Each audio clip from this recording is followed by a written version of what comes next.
ሰላም ጤና ይስጥልኝ የተከበራችሁና የተወደዳችሁ ተመልካቾች እንደምቆያችሁን ከብስራት ኤፍኤም የዩቲዩብ ቻናላችን ለተቀዳሚ የብስራት ወርልድ ፕሮግራማችን ተጀምሯል። ትኩረታችን የዓለም ዋንጫው ነው። የሩብ ፍጻሜ ጨዋታዎች ሁለት ጨዋታዎች ተደረጉ። በቀጣይ ደግሞ ቀሪ ሁለት ጨዋታዎች ይደረጉና የግማሽ ፍጻሜ ተፋላሚዎች ተለይተው ይታወቃሉ። ትናንት የተከናወነ ጨዋታ ነበረ። እሱን በስፋት እንመለከታለን። ዛሬ ደግሞ ከእኩለ ሌሊት ጀምሮ እንዲሁም ደግሞ ሌሊት ላይ የሚከናወን ጨዋታ አለ። እነሱን ጨዋታዎች ደግሞ ሰፋ አድርገን የምንዳስስ ነው የሚሆነው። ተፈራ ታመነ ከመላው የስቱዲዮ ባለሙያዎች ጋር የጋራ ጊዜን የማሳለፍ ነው የሚሆነው። እስከ ቆይታችን ፍጻሜ ድረስ አብራችሁ እንድትቆዩ የአክብሮት ግብዣችን ነው። እናንተም የውጤት ግምታችሁን በኮሜንት ሴክሽናችን ላይ ማስፈር ትችላላችሁ። እንዲሁም ሰብስክራይብ እያደረጋችሁ ቤተሰብ እንድትሆኑም በአክብሮት እንጋብዛችኋለን። ቀዳሚ ጉዳያችን የሚሆነው ትናንት የተከናወነ አንድ የሩብ ፍጻሜ ጨዋታ ነበረ። ስፔንን ከቤልጂየም ያገናኘ የጨዋታ መርሃ ግብር ነው። ቀደም ባሉት ጨዋታዎቻቸው ይበልጥ ለአሮሃዎቹ ድል በማድረግ ይታወቃሉ። ቤልጂየምን በቅርብ ትውስታችን ዴቪድ ሲልቫ የደመቁበት ምሽት የሚታወሰው ነው። በዚህ በዓለም ዋንጫ ማጣሪያ ወቅት ላይ ታዲያ ትናንት ስፔንን ከቤልጂየም ያገናኘው ጨዋታ ተጠባቂ ነበረ። ስፔን በተለይ ከምድብ ጀምሮ ባላት ሂደት ላይ ብዙዎች የገመቷት ጥሩ ትጓዝ እንደምትችል ግምታቸውን የሰጧት ሀገር ነች። በአንጻሩ ቤልጂየም በስብስብ ጥራቷ ከዚያም የወርቃማ ትውልድ እየተባለ ይነሳ የነበረው የኋላ በአቋም ማዠቅም በእድሜ መግፋትም የወርቃማ ትውልድ እየከሰመ የመጣበት ትውልድ አሁንስ ምን ያስመለክታል የሚለው ይጠበቅ ነበረ። በተለይ ከአሜሪካ ጋር በነበራት ጨዋታ በጣም የተሻለ ፐርፎርማንስ ነበር ያስመለከተችውና ለስፔንስ ምን ያክል ጠንካራ ተጋጣሚ ትሆናለች ብለው ብዙዎች ገምተው ነበር። ትናንት ስፔንን ከቤልጂየም ባገናኘው ጨዋታ ለቤልጂየም መጥፎ ዜና የነበረው እንግዲህ ላይናፕ ውስጥ ገብቶ ነበር አምበላቸው ዩሪ ቴሌማንስ። ነገር ግን ዋርማፕ ላይ ጉዳት ገጠመውና ከዚያ ከላይናፑ ወጣና በጣም መጥፎ ነበር ይሄ ለሬድ ዴቪልሶቹ። ምክንያቱም አስቀድሞም ኦናናን አጥተውታል በጉዳት ምክንያት። እንግዲህ ኦናና የቡድኑ በጣም አስፈላጊ አማካይ ነው ተጫዋቹ። እንዲያውም ኤሲኤል ሳይሆን እንደቀረ የገጠመው ጉዳት ሲገለጽ ነበረ። ስለዚህ ሁለቱን ጥራት ያላቸው አማካኞቻቸውን ቤልጂየሞች አጥተው ነው ጨዋታውን የጀመሩት። የራስኪንና ቫናከን ነበሩ አማካይ ክፍሉን እየመሩ ወደ ሜዳ መግባት የቻሉት። በአንጻሩ በስፔን በኩል ደግሞ ለውጦችን አድርገው ነበር አሰልጣኝ ሉዊስ ዴላ ፉዌንቴ። አማካይ ክፍል ላይ ለውጥ አድርገው ነበረ። ሁለት የመከላከል ባህሪ ያላቸውን ተጫዋች ነበር የተጠቀሙት። ፔድሪ ጎንዛሌዝን ተጠባባቂ ወንበር ላይ ያስቀምጠው ፋቢያን ሩይዝን ነበር በሱ ስፍራ የተጠቀሙት። ከዚያም ደግሞ አምበላቸው ሮድሪ ከሱ ጋር የተጣመረው ተጫዋች ነበረ። ሌሎቹ ግን ከዚህ ቀደም የሚጠቀሟቸው የነበሯቸውን ተጫዋች ነበረ ላይናፕ ውስጥ መጠቀም እየቻሉት። ትናንት እንግዲህ ከጨዋታው ጀማሪ አንስቶ እንደሚጠበቀው ስፔን ኳስ ፕሮሰስ በማድረግ የጨዋታ ብልጫውን ወስዳ ነበረ። ነገር ግን የኳስ ቁጥጥራቸው በጣም ፌዙ ዝቅ ያለ ነበረ። በጣም አስጊ አልነበረም ለቤልጂየም። ኳስን ፕሮሰስ ከማድረግ በዘለለ ጫና ፈጥሮ ወደ ጎል የቀረበ ድሎችን ለመፍጠር በጣም ሲቸገሩ ነበረ። ምናልባት በአንዳንድ አጋጣሚዎች ላይ ከቀይ መስመር ላሚን ያማል በድሪብል ጥራቱ ሲያስቸግራቸው ነበር። እንግዲህ ዲኩይፐር እንዴት ባለ መንገድ ሲፈተን እንደነበር ትናንት ስንመለከት ነበረ። ከዚያም ማለፍ ሲል ደግሞ የመስመር ተጫዋቹ ጄሬሚ ዶኩም እየተመለሰ ቡድኑን ለማገዝ ሲሞክር እንዴት ባለ መንገድ ሲረብሸው እንደነበረ ዶኩንም ላሚን ያማል ለተመለከተ። ላሚን ያማል በእንቅስቃሴ በጣም ጥሩ ምሽት እንዳሳለፈ መናገር ያስደፍራል። 30ኛው ደቂቃ ላይ ነው እንግዲህ መጀመሪያ ጎል ማስቆጠር የቻሉት ስፔኖች። በፋቢያን ሩይዝ አማካኝነት ጎል ማስቆጠር ቻሉ። በጥሩ መንገድ ፔድሮ ፖሮ ማይነስ ያደረገውን ኳስ ዳንኤል ኦልሞ ሲሞክረው እንግዲህ ኮርቷ በጥሩ መንገድ ያዳነውን አጋጣሚ ነው ሲመልሰው ጎል አስቆጥሮ ፋቢያን ሩይዝ መሪ ማድረግ የቻለው ስፔኖች ጎል ካስቆጠሩ በኋላም ብልጫቸው በዚያው ነው የቀጠለው።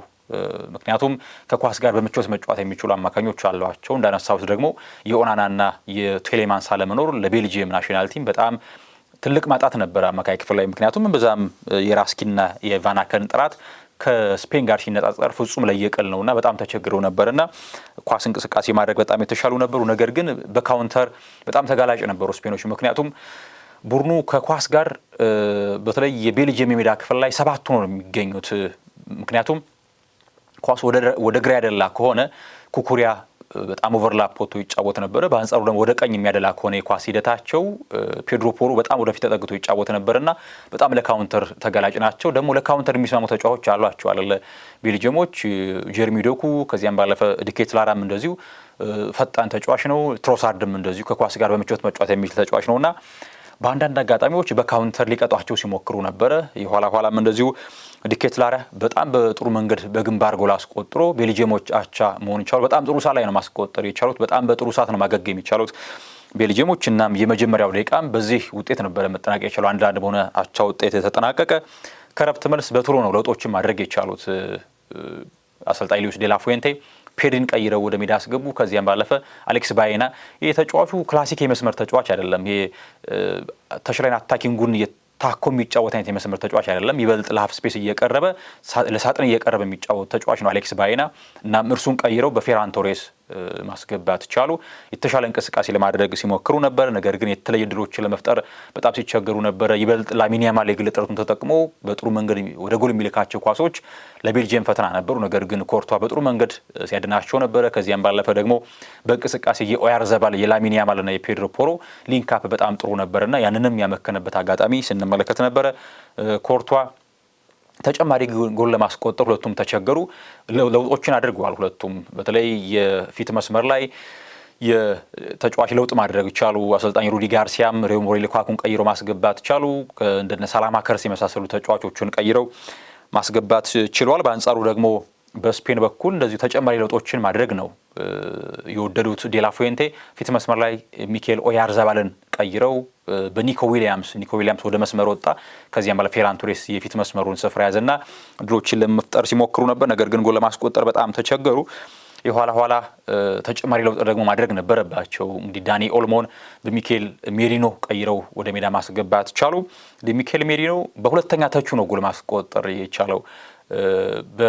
እንቅስቃሴ የተገኘችውን ኳስ እንግዲህ ኩባርሲ ከርቀት ከሳጥን ውጭ ነው አክሮ ወደ ጎል የላከው እና ያችን ኳስ ሴላሜንስ ለማዳን ሲሞክር ኳሷን ይተፋታል። ከዚያም በጥሩ በጣም ፕሬዘንሱ በጣም ያስደንቅ ነበር ሚኬል ሜሪኖና በጥሩ መንገድ ጎሉን አስቆጥሮ ስፔን ሁለተኛ ጎል ማስቆጠር ቻለች። ተጨማሪ 7 ደቂቃዎች ነበሩ፣ ነገር ግን ለማገገም በቂ ጊዜ አልነበራቸውም ቤልጂየሞች። እናም ጨዋታው በስፔን 2-1 አሸናፊነት ነው የተጠናቀቀው።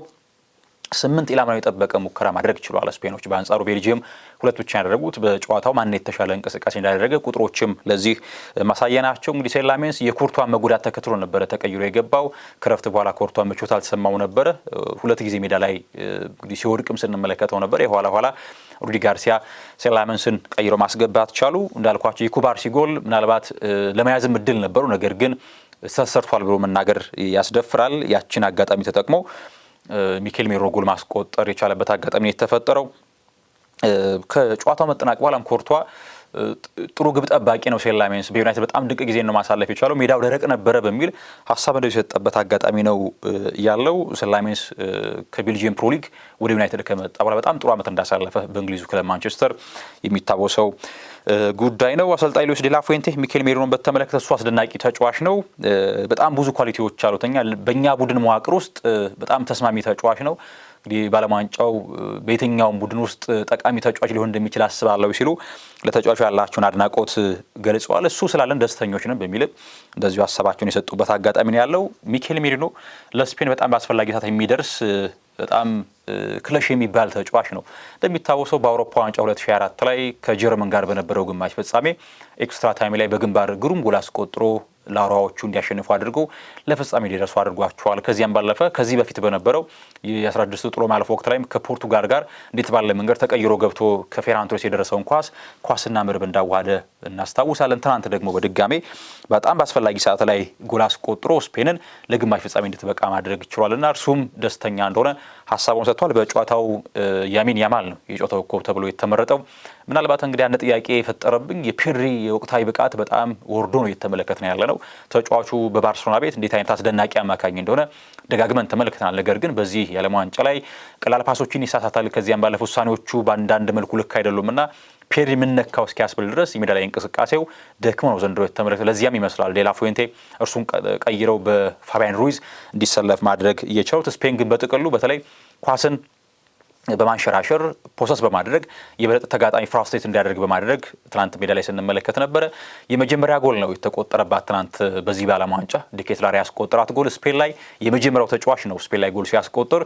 ትናንት ኡናይ ሲሞን በተለይ በግንባር ኳሱ ሲሞከር ሪያክት ያደረገበትን መንገድ ትንሽ ጥያቄ የፈጠረ ነበር። ምክንያቱም መወርወር ይችል ነበር፣ ነገር ግን ያንን ማድረግ ያልቻለም እግሩም ሰንዝሮ ብቻ ነው የቆመውና ከዚያ የተሻለ ማድረግ ቢችል ጎልም ሳይቆጠርበት መውጣት ይችል ነበር። እናም ስፔን ለግማሽ ፍጻሜ መድረሷን አረጋግጣለች። የ2004 የአውሮፓ ሻምፒዮን ነች። እናም በተለይ አሰልጣኝ አርሰን ቬንገር እንዳሳብ ሰጥተዋል። ይህን የዘንድሮውን የዓለም ዋንጫ ለማሳካት ቅድመ ግምት ያለው ቡድን ፈረንሳይ ነው። ፈረንሳይ ዓለም ዋንጫውን የማሳካት አቅም አለው። ነገር ግን ፈረንሳይን የሚፈትነው ቡድን ብቸኛ ቡድን ስፔን ነው ሲሉ ሀሳባቸውን ሰጥተዋል። በቴክኒክ በጣም የዳበሩ ተጫዋቾች ስለሆኑ ለፈረንሳይ ከባድ ተጋጣሚ ይሆናል ስፔን ብለዋል። ስለዚህ ስፔን ከፈረንሳይ ተገናኝተዋል። ስለዚህ እንዴት ባለ መንገድ ይወጡታል የሚለው ጨዋታው በጣም ተጠባቂ ነው የሚሆነው። ሁለቱ ቡድኖች እንደሚታወቀው ተገናኝተው ነበረ።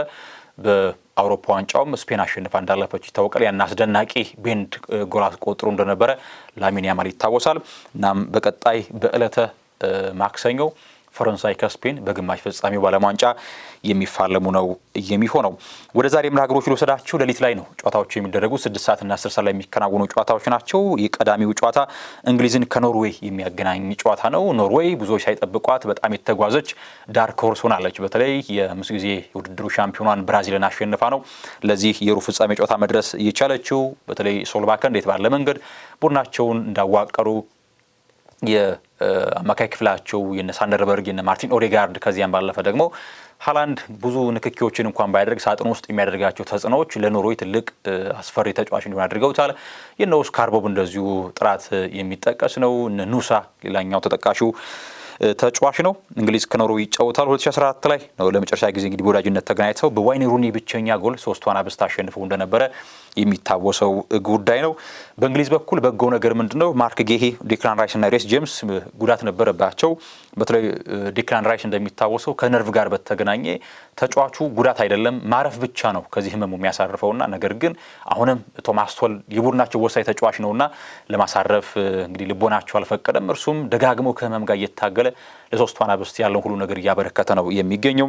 ሬስ ጄምስ በጉዳት ላለፉት ጨዋታዎች አልነበረም፣ ነገር ግን ሙሉ ልምድ ከቡድኑ ጋር ሰርቷል።